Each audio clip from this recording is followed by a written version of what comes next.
அரியலூர் மாவட்டம் மருதையாற்றில் தடுப்பணையை பார்வையிட வந்த வனக்காவலரை ஒருவர் தாக்கும் காட்சி வெளியாகி அதிர்ச்சியை ஏற்படுத்தியுள்ளது. மருதையாற்றின் குறுக்கே கட்டப்பட்டு வரும் தடுப்பணையில் காட்டு பன்றி விழுந்ததாக வனத்துறைக்கு தகவல் தெரிவிக்கப்பட்டது.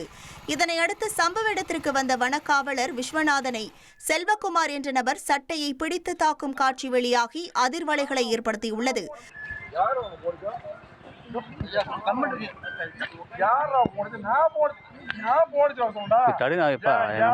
தடுக்கூடாது.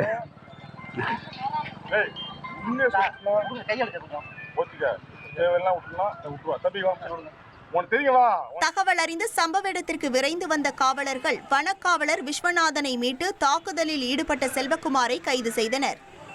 1,26,00,000 மனங்களை வென்ற தந்தி டிவி யூடியூப் சேனல். தவிர்க்க முடியாத தம்ப்நெயில்ஸ், கலக்கலான கான்டென்ட்ஸ். நீங்களும் இந்த குடும்பத்தில் இணைய இப்பவே சப்ஸ்கிரைப் பண்ணுங்க. அசுரபலம் கொண்ட எங்கள் டிஜிட்டல் கரங்களில் உங்கள் விளம்பரங்களை சேர்க்க வாட்ஸ்அப் பண்ணுங்க. 8939888838. Email advtthanditv@dttv.in.